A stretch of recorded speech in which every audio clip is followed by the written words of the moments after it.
I'm Asmita Shetty, MCom Final, MPM Government First Grade College, Karkala. I'm going to explain about European Monetary System. Introduction. The European Monetary System was the forerunner of Economic and Monetary Union, which led to the establishment of the euro. It was a way of creating an area of currency stability throughout the European community by encouraging countries to coordinate their monetary policies. The main aim of EMS was to create an area of currency stability throughout the European community. It used an exchange rate mechanism to create stable exchange rates in order to improve trade between European Union member states and thus help the development of the single market. Stable money had been a key part of international economic calculations since World War II. However, by the 1980s, opinion about it was much more divided. As a result, not all countries took part in the EMS straight away, and there were deeper splits in the years to come over the role of the European Union in setting monetary policy as the EMS was replaced with the euro. History. The EMS was launched in 1979 to help lead to the ultimate goal of the EMU that had been set out in the Werner Report in 1970. Since World War II, attempts had been made to maintain currency stability amongst major currencies through a system of fixed exchange rates called the Bretton Woods system. This collapsed in the early 1970s. However, European leaders were keen to maintain the principles of stable exchange rates rather than moving to the policy of floating exchange rates that was gaining popularity in the USA. This led them to create the EMS. It was not an entirely successful move because, firstly, it posed many technical difficulties in setting the correct rate for all member states, and secondly, some members were less committed to it than others.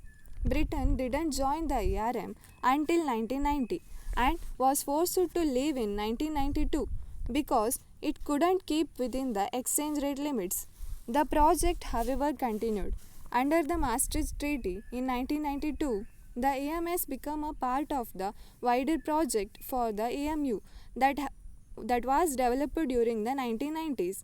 When the euro came into being in 1999, the EMS was effectively wound up, although the ERM remained in operation.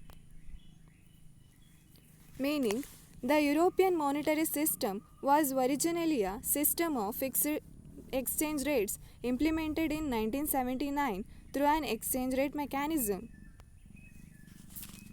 Objectives of the EMS: to establish a zone of monetary stability in Europe, to pave the way for the European Monetary Union, to enhance Europe's power in international affairs, to make Europe a unified market, to make Europe politically stable and peaceful.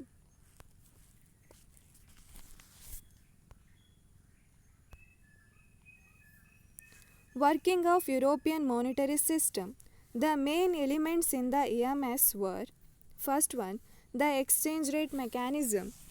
The exchange rate mechanism was established in order to keep the exchange rates of member countries within specified bounds in relation to each other.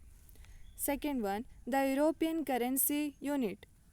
The European Currency Unit was a basket of the currencies of the European Community member states, used as the unit of account of European Community before being replaced by the euro. Third one, the European Monetary Cooperation Fund. The European Monetary Cooperation Fund was an important part of the EMS. It was an institution and a fund established in 1973 by members of the European Exchange Rate Mechanism to stabilize exchange rates. Fourth one, financing facilities. The members of the EMS had access to credit facilities which aimed at helping countries with public deficit to manage their transitory problems and defend their exchange rate parities. These facilities covered their very short term, and medium term requirements and were operated by their central banks. Conclusion of the topic. It is generally believed that stable exchange rates between currencies of the European member countries will encourage their economic interaction, paving the way for a closer economic and political union. The success or failure of the EMS will ultimately depend on the willingness of European countries to sacrifice their own divergent economic objectives for the sake of stable exchange rates. Thank you.